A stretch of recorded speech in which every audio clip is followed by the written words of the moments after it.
Did you really think you could just move your parents into our house without even asking me, Christopher? My voice was shaking with a mixture of anger and disbelief. Christopher, my husband, with whom we have lived for 5 years, looked up from his laptop.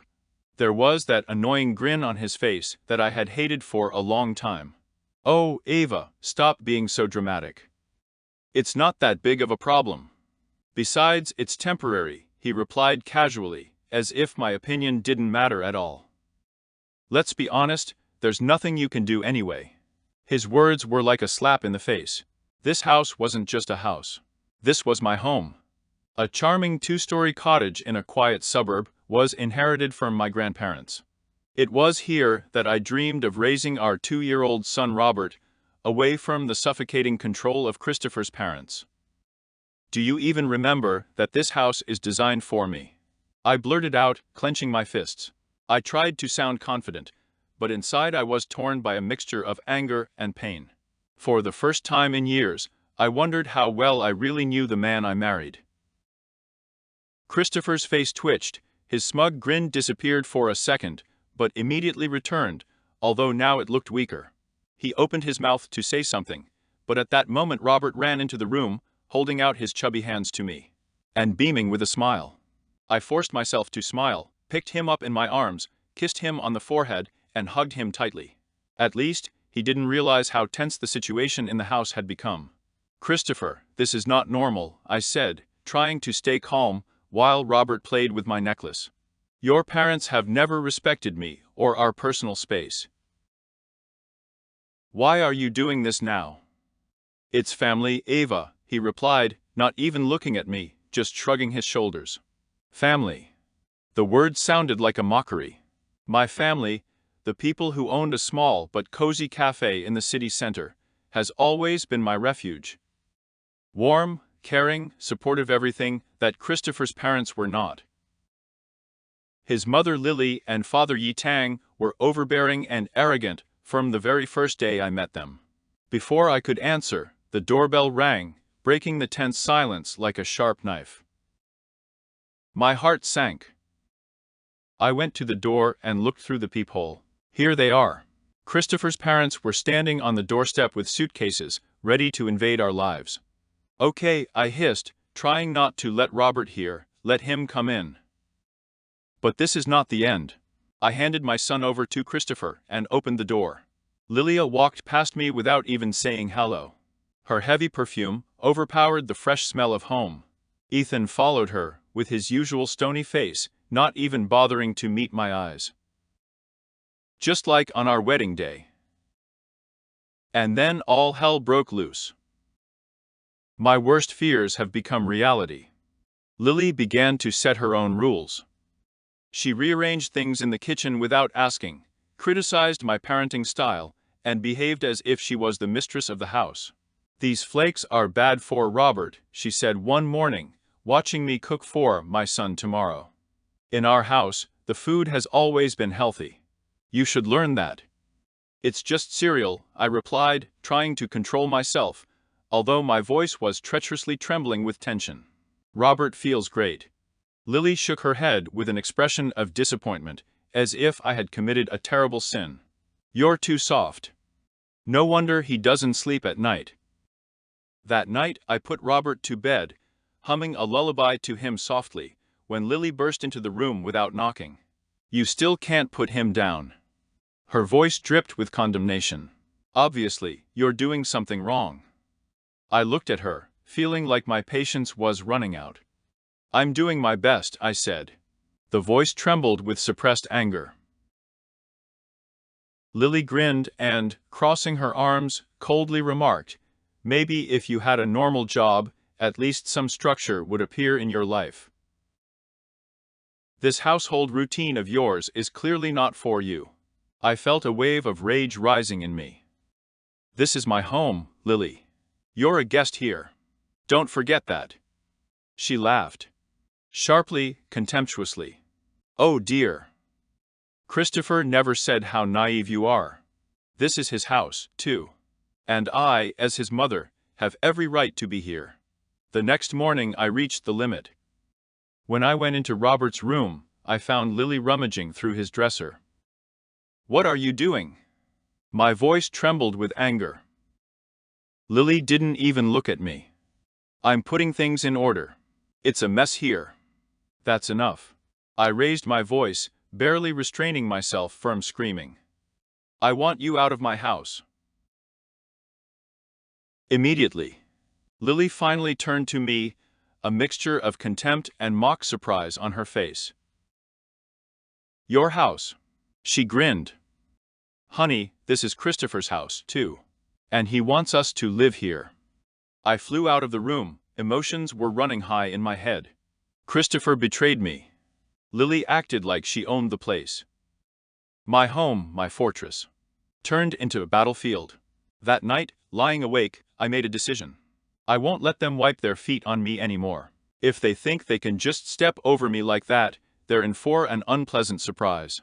I didn't know how, but I'll get my house back. My life. Your future. The next morning, I picked up the phone and dialed my brother's number. Joseph has always been my rock, the one who supported me when everything was falling apart. "They're taking over my life, Joseph," I confessed, my voice trembling and tears burning my eyes.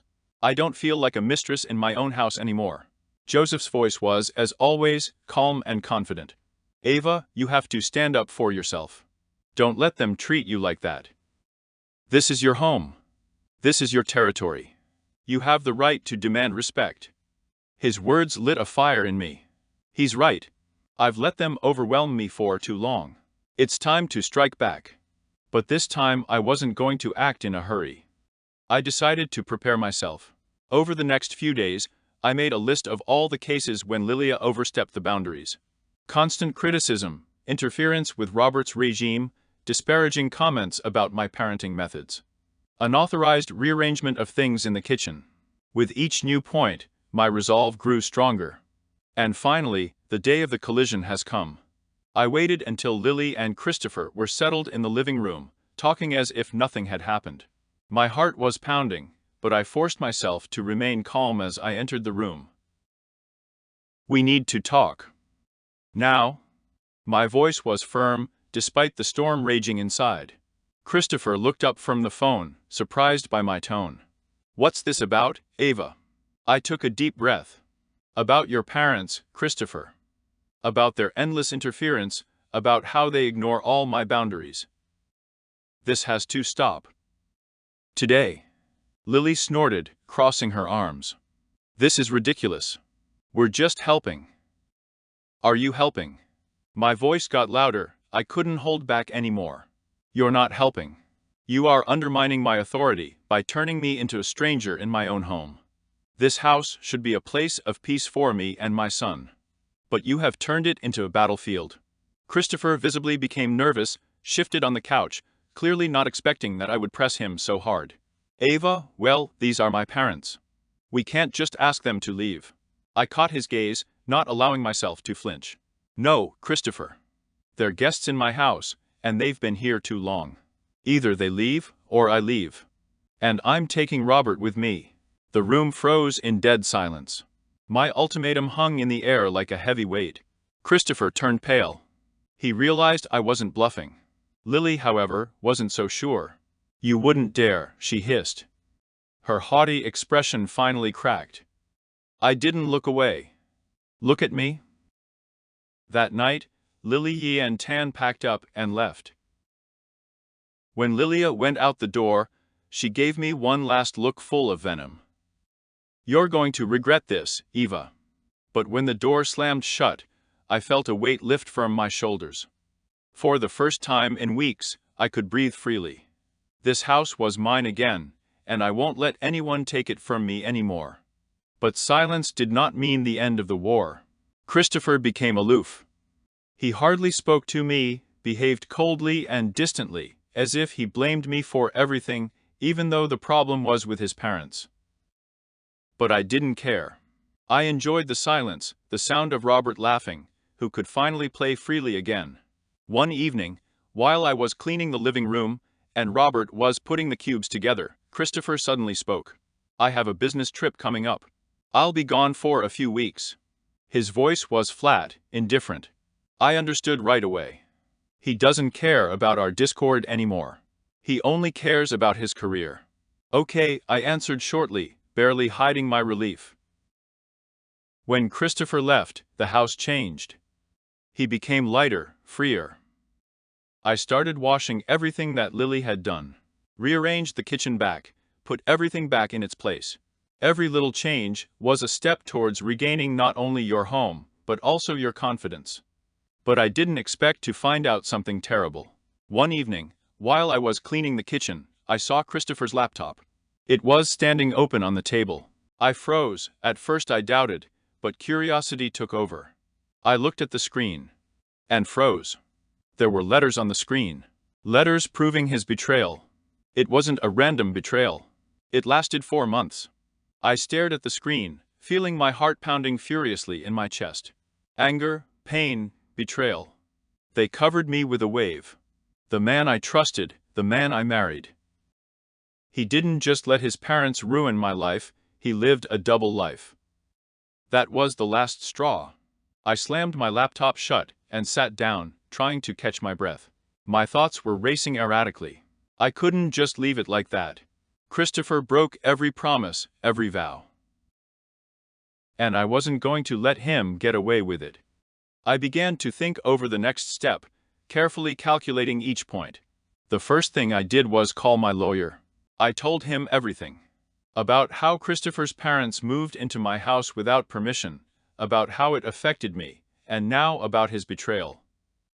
We have started the process of filing for divorce and protecting my financial situation. Then I contacted the realtor. I want to sell the house quickly and quietly, I said, trying to make my voice sound firm. Ava, are you sure? This is a serious decision. Her voice sounded cautious.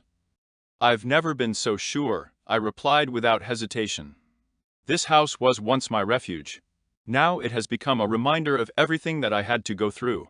I needed a fresh start, a place where Robert and I could start a life without the betrayal of Christopher and his family.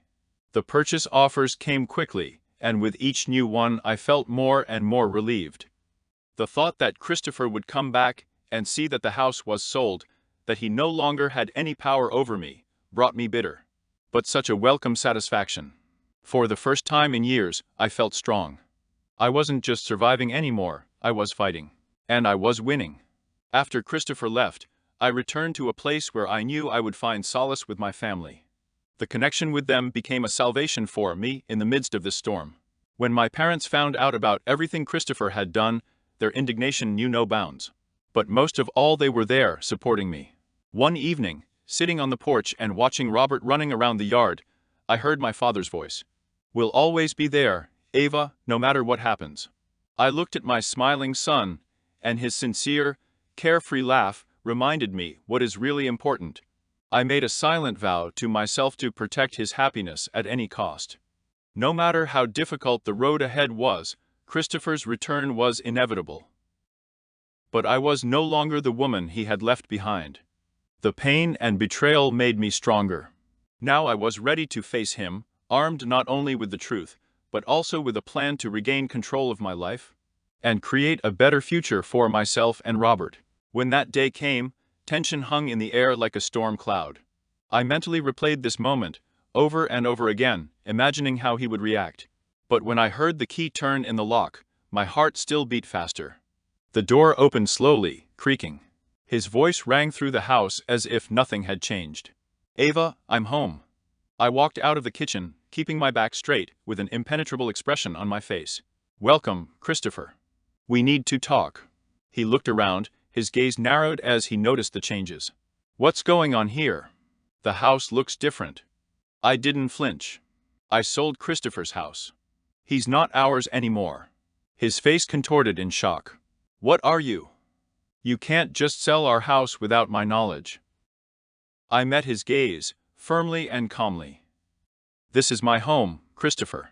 And after what I've learned, I don't think you have any right to decide anything anymore." He lost his composure for a moment, but then tried to regain control. "What are you talking about?" I looked him straight in the eye. "About your infidelity, Christopher. I know everything." He froze for a moment. I saw a panicked gleam in his eyes. But after a second, he snorted, trying to turn everything into a joke.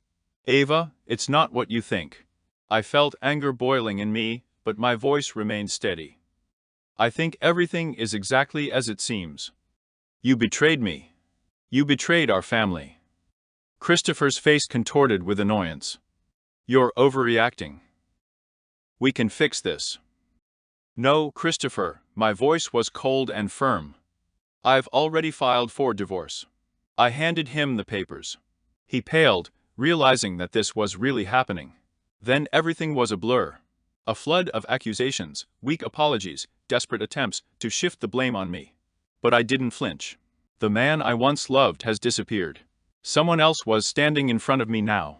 Selfish, unfamiliar. In the end, he got angry, grabbed the papers, and stormed out of the house, promising to fight for a divorce. I felt a strange mixture of relief and anxiety. I took the first step towards getting my life back. But I knew that there was still a long road ahead. In the weeks that followed, our breakup became public.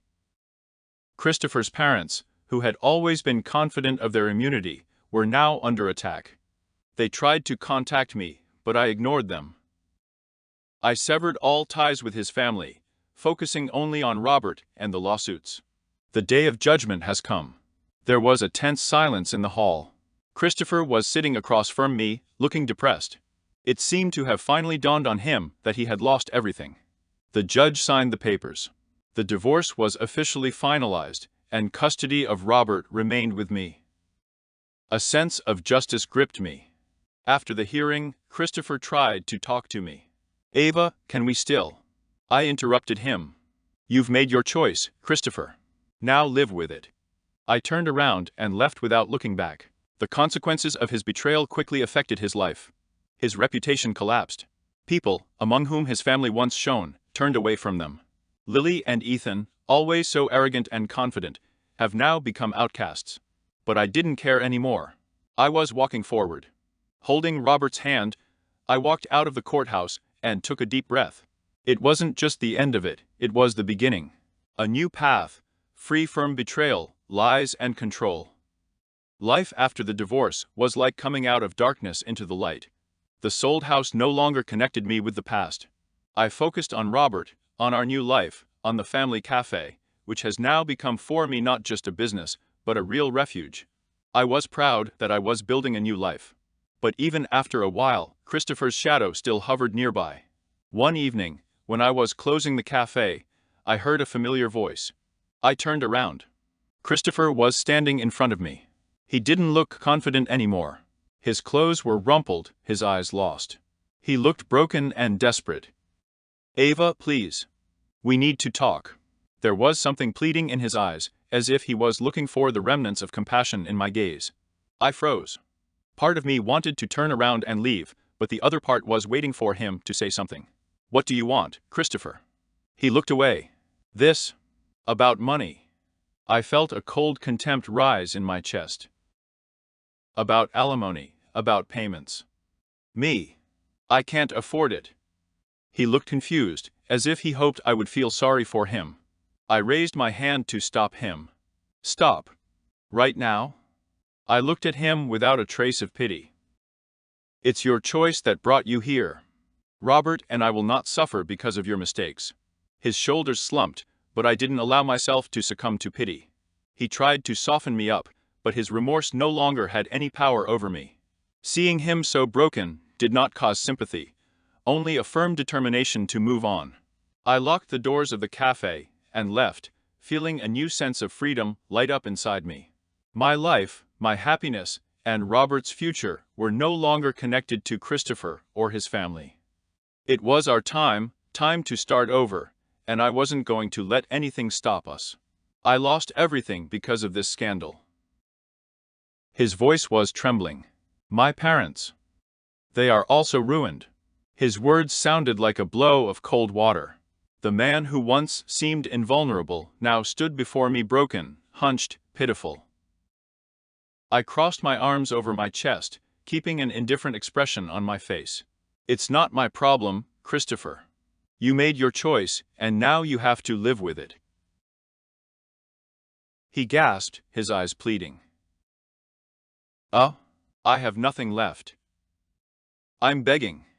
For all that was between us. For a moment, just for a moment, I almost felt sorry.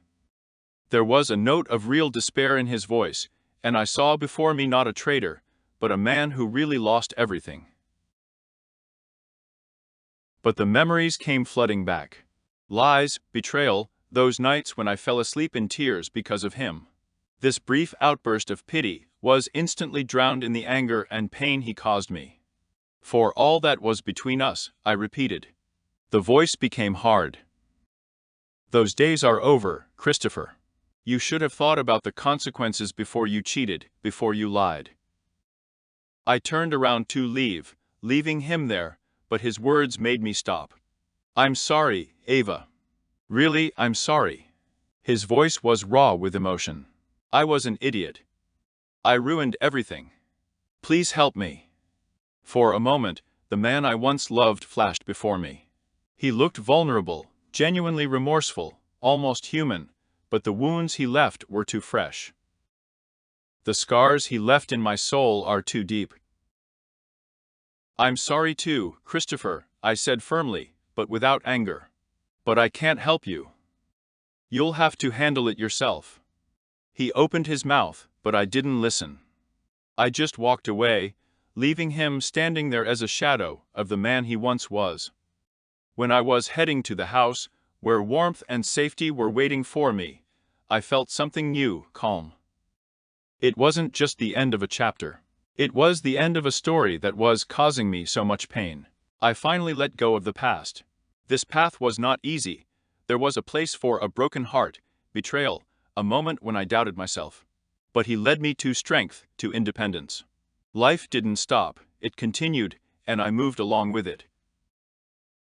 Robert Ross. Every day his laughter filled our house with joy again. I saw curiosity in his eyes, a reminder of how much beauty and purity there is still in this world. The cafe, which used to seem to me just a family business, has now become something more. The cafe has turned into something more than just a business. It became a place of comfort and warmth, a place where friends gathered, where unity and support were felt. Every morning, the smell of freshly brewed coffee reminded me of what a long way I had come. As for Christopher and his parents, they gradually disappeared from my life, becoming distant memories. Their legacy has been reduced only to a cautionary lesson, a reminder of the damage selfishness and betrayal can do. But I didn't feel angry with them anymore. Instead, I felt grateful for the lessons they taught me. For realizing the importance of perseverance, for the strength that is needed to defend yourself, for the courage to go forward. One evening after a busy day, I closed the cafe and looked at the sky. The orange and pink hues of the setting sun were spreading across the horizon, marking the end of another day. Robert reached out to me, his tiny fingers wrapped around my palm, and I smiled. "Ready to go home, buddy?" I asked. He nodded and smiled happily. Our future wasn't perfect, it wasn't completely clear, but it was bright. With each step, I believed more and more in the path that we were paving. It was a new chapter, a life built on strength, love, and the promise of better days. When Robert and I walked home holding hands, I knew one thing: we were moving forward, and nothing could stop us anymore.